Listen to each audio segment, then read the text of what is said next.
જંબુસરની રાજ્યભરમાં ચોમાસાની શરૂઆત થઈ ચૂકી છે ત્યારે જંબુસર શહેરમાં નગરપાલિકાની પ્રી મોન્સૂન કામગીરી સામે સ્થાનિક નાગરિકોએ ગંભીર સવાલો કર્યા છે। શહેરમાં વરસાદી પાણીના નિકાલ માટેની કાંસો અને ગટર વ્યવસ્થા હાલતમાં છે। મુખ્ય બજારમાંથી નીકળી ડાબા ચોકડી અને સેન્ટ્રલ પ્લાઝા થઈ દાદર નદી તરફ જતી કાંસો પર અનેક જગ્યાએ દબાણો થઈ જેના કારણે પાણીનો પ્રવાહ અવરોધાય છે। સ્થાનિકોના જણાવ્યા મુજબ દબાણ દૂર કરવામાં નહીં આવે તો સામાન્ય વરસાદમાં પણ ઠેર ઠેર પાણી ભરાઈ જવાની અને મોટી મુશ્કેલી સર્જાવાની ભીતિ છે। સામાજિક કાર્યકર્તા યુસુફ ગોટ અને સ્થાનિક નાગરિકોએ જંબુસર નગરપાલિકા, જિલ્લા નાયબ કલેક્ટર અને સંબંધિત વિભાગોને આ મામલે તાત્કાલિક ધ્યાન આપીને દબાણો દૂર કરવા અને પાણીના નિકાલની યોગ્ય વ્યવસ્થા કરવા માંગ કરી છે।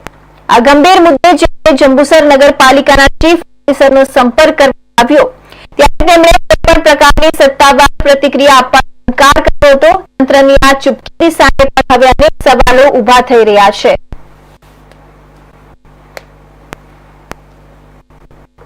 હું યુસુફભાઈ મૂર્તિયા ગોરી, જંબુસર શહેર સામાજિક કાર્યકર્તા, જિલ્લો ભરૂચ। નમ્રપૂર્વક કહું છું કે ભાઈ જંબુસર શહેરના જે કઈ લાગતા વળગતા અધિકારીઓ અને તાલુકાના લાગતા વળગતા અધિકારીશ્રીને હું નમ્રપૂર્વક જાણ કરું છું કે હમણાં હાલમાં સરકારશ્રી તરફથી જે કઈ પ્રી મોન્સૂનની કામગીરી ચાલે છે તો જંબુસર નગરપાલિકા દ્વારા જે પ્રી મોન્સૂનની કામગીરી કરવામાં આવે છે એ કામગીરી હમણાં હાલમાં થતી નથી। કારણ કે પ્રી મોન્સૂનની કામગીરી જો કરવામાં આવે તો જંબુસર શહેરનો પાણીનો નિકાલ સીધો મીનાસા મસ્જિદ થી લઈ ચાંદપી રહી ડાબર ચોકડી રહી સરકારી રેસ્ટ હાઉસ જઈને આખો મોટો કાચ છે, કાચ દ્વારા ભારતામાં ત્યાં દાદામાં પાણીનો નિકાલ છે। તો હાલમાં તો ત્યાં કોઈ કામગીરી જ નથી।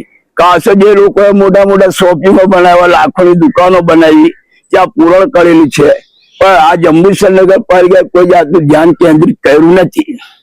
એટલે મારી ભાઈ જિલ્લા જંબુસર શહેર નગરપાલિકાના જે કઈ લાગતા હોય અધિકારીઓ, મામલેદારશ્રી, પ્રાંત સાહેબશ્રી, સર્વને મારી નમ્ર અરજ છે કે ભાઈ તમે કાયદેકીય રીતે કામગીરી કરો જેથી કરીને પ્રજાના હિતમાં કામ થાય અને પાણીનો ભરાવો ચોમાસા પૂરતો થાય ને અને એ કાંસોનું વહેલા તકે નિરાકરણ કરીને સાફ કરાવો।